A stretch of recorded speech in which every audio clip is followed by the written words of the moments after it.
Boreal Televisión presenta.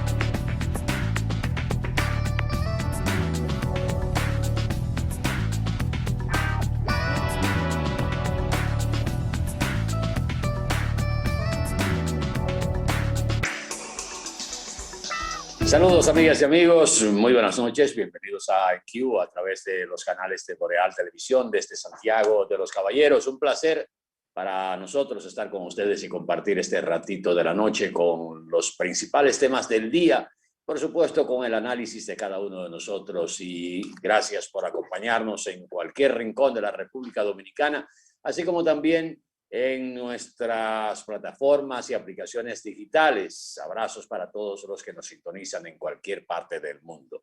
Señor Juan Sebastián, Ricardo y García, muy buenas noches. Buenas noches, Mayobanex, Atahualpa, Ramírez y Molún.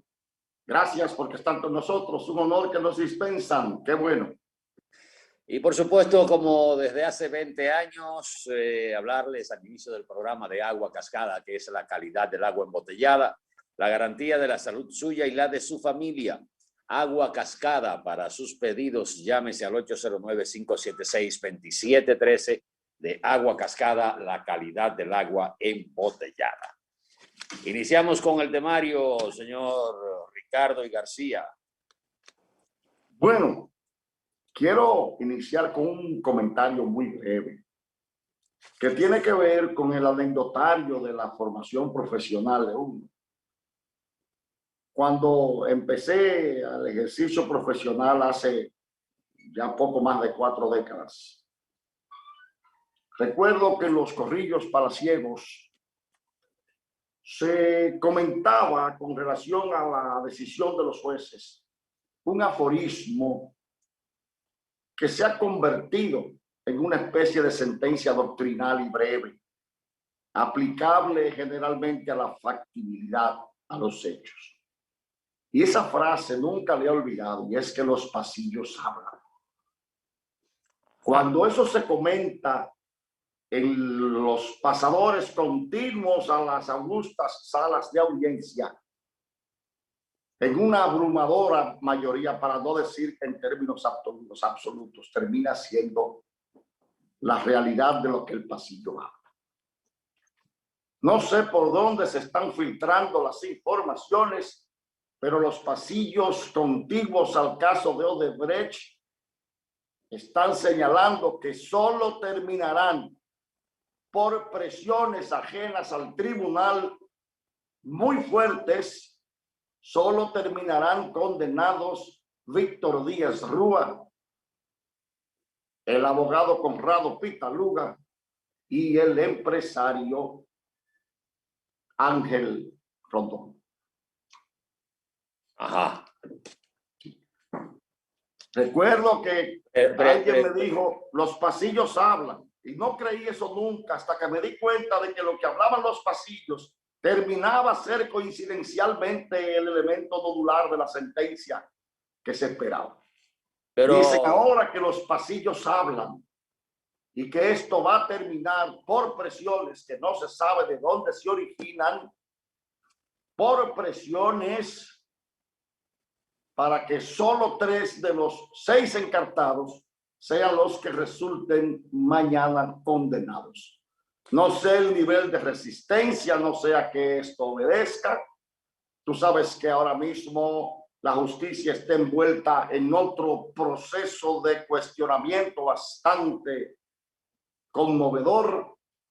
Hay un juez apellido Recio que ha hecho severas declaraciones, que ha mencionado nombres, ha hablado de uso y destinos inadecuados de recursos de la Suprema Corte de Justicia, ha hecho acusaciones sobre el manejo de los expedientes desde un núcleo de la Suprema Corte de Justicia, habló de que hay beneficiarios de altos sueldos en la Suprema Corte de Justicia, no de jueces, sino de personas que trabajan en el tren del más alto tribunal de justicia, nombrados según las declaraciones del juez recio por el propio y actual presidente de ese alto tribunal de justicia.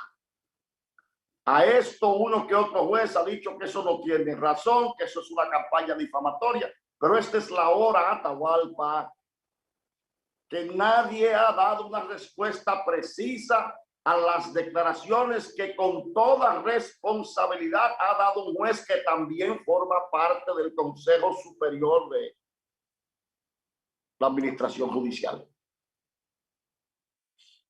Lo que han hecho es suspenderlo y probablemente someterlo a una acción disciplinaria. Pero el argumento no se ha desmontado. Ahora, a estos escarceos, a estas grescas innecesarias en ese poder del Estado que luce de capa caída y que ven una pendiente irrefrenable, se suman los comentarios de pasillos con el caso del siglo, que es el de Odebrecht. Pero presiones, pero presiones ajenas al tribunal. Eso es lo que dicen los pasillos. No sabemos el origen porque no se le atribuyó propiedad al origen de esa presión. Se habló de que se estarían ejerciendo presiones y que finalmente algo se ha filtrado, que los pasillos y los corrillos palaciegos en esa práctica que, te repito, se ha convertido en un aforismo, en una sentencia doctrinal y breve, muy fáctica, de que cuando el pasillo habla en una absoluta y abrumadora relación, termina siendo la verdad lo que ahí se comenta. Pero vamos a dejarlo ahí y vamos a darle seguimiento a ver cómo van las cosas. Te he dicho que si yo fuera juez de ese tribunal, eso es yo respeto la posición de los otros magistrados, ahí no condenaría a ninguno de los 6.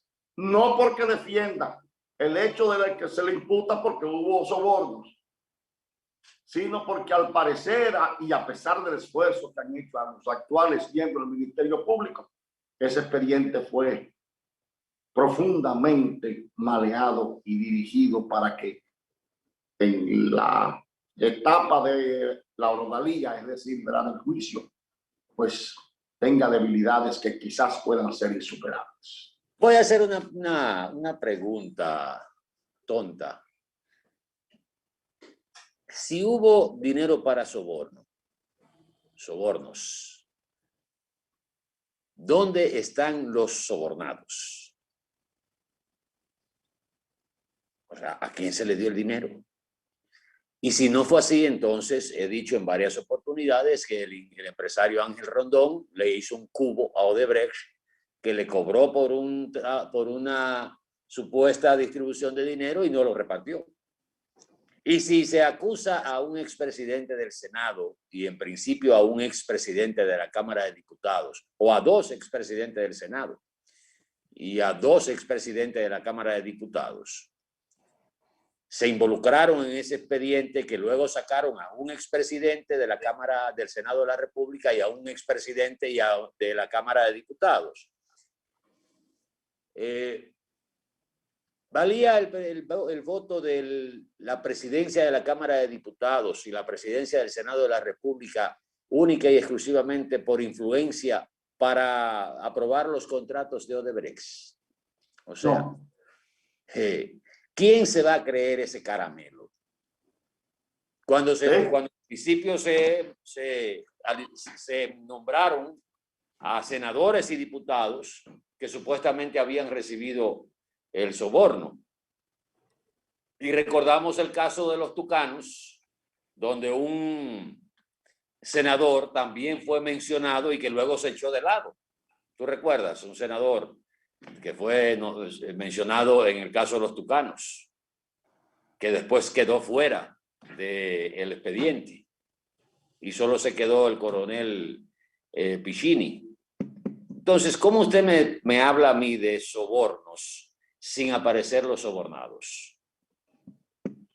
Entre medios vehículos, vectores y finales beneficiarios, que recuérdate que puede provenir la orden de una instancia superior que haya recibido la mayor parte de la tajada, pero este es un país que funciona con el sobrante de la cotorra.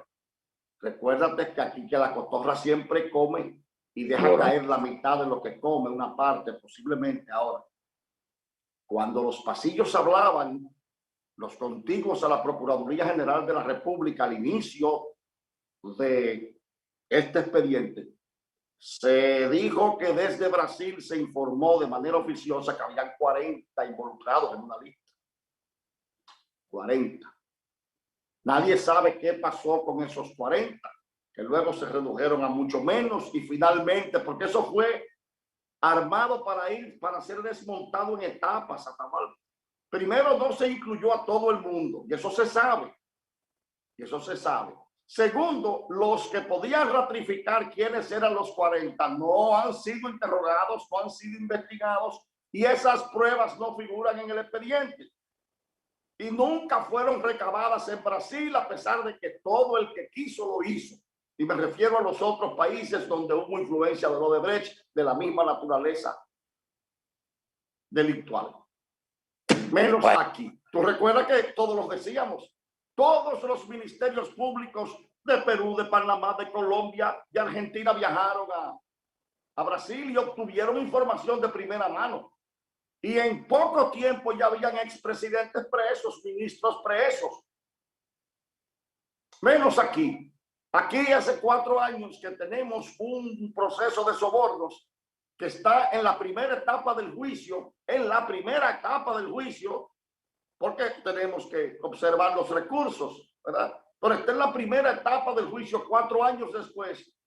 Y de los 40 inicialmente mencionados, solo quedan 6. Y se habla de que lo que se quiere es que condenen a 3. Bueno, mire, señores, entrando a otro tema. Ha sido noticia un tuit que publicó en su cuenta el ingeniero Ramón Alburquerque, refiriéndose a que la estadía del Partido Revolucionario Moderno podría ser breve en el poder si no frena las alzas súbitas que están experimentando los alimentos y los combustibles en la República Dominicana.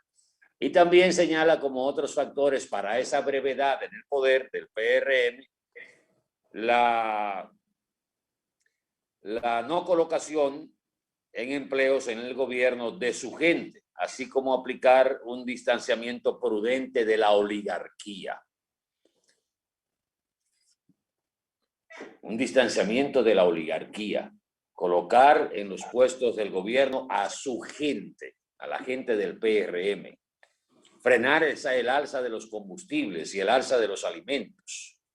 El ingeniero Alburquerque, más que nadie, porque conoce muy bien esa materia, sabe que los precios de los combustibles en la República Dominicana no dependen del gobierno de turno.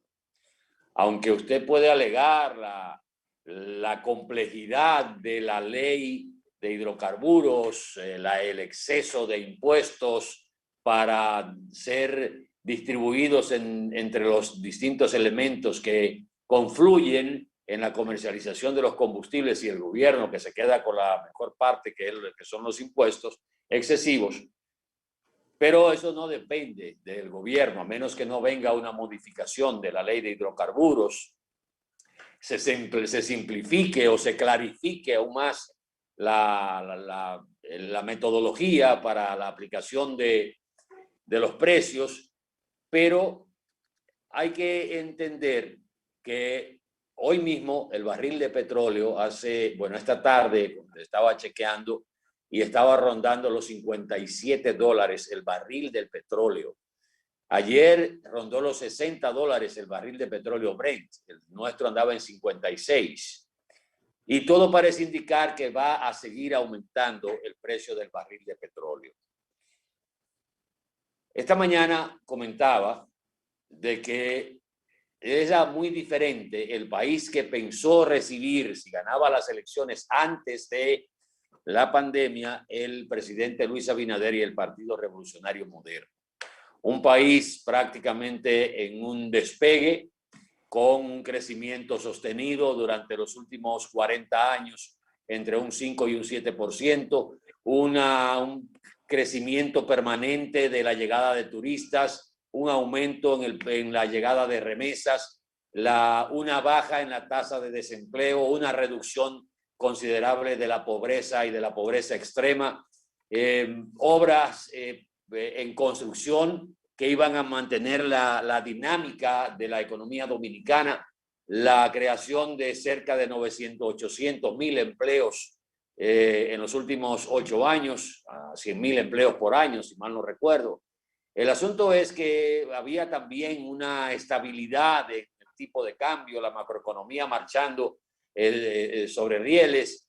Ese era el país que pudo haber recibido Luis Abinader cuando hacía la campaña y ofertaba un programa de gobierno concebido desde el año 2016, mejorado para el 2019, pero en el 2020 se aguó la fiesta. Alguien le echó una pasta de jabón al sancocho en marzo del 2020, cuando la economía tuvo que cerrar, más de 800,000 empleos perdidos, la mitad de las MIPYMES sin posibilidad, o sea, con poca esperanza de retornar, el turismo en el suelo, las remesas en el suelo, la economía se cae, viene el endeudamiento, la pandemia, la dificultad para mantener la disciplina en la población. Ese fue el panorama, ese fue el gobierno que se recibió en agosto de este año.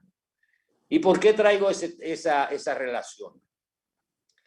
Porque debemos entender, y esto que no se malinterprete pensando en que hay que darle, que no se puede hablar, que no se puede señalar. No, es todo lo contrario. Debemos señalar para mantener presentes las promesas y los compromisos que asumió el presidente Luis Abinader cuando hacía la campaña para ganar la presidencia de la República. Pero sin perder de vista que el país que se recibió no era el país que se estaba deseando y proyectando recibir. Y que por mucho esfuerzo que quiera hacer el gobierno, de esas promesas de campaña, habrá que esperar un tiempo para que puedan materializarse. Porque será muy difícil que todo lo que se prometió se pueda cumplir. Y ahí, en esa situación y ese panorama que nosotros planteamos como escenario del gobierno y del Estado que tenemos, es donde no entona la posición de FAPROWAS con los profesores que en medio de esta situación que describimos, economía paralizada, ingresos del Estado disminuidos, todos los factores en contra, rechazan un aumento de un 5%. Mantienen la huelga. En un año en que ellos se han mantenido recibiendo su salario, todos sus beneficios, salvo aquellos viáticos que se pagaban por el traslado a las regionales de la UAS, donde imparten algunos docencias. Pero en este momento, usted hablar de aumento salarial y de paralizar un ciclo, el inicio de un ciclo universitario a los sectores más necesitados del país.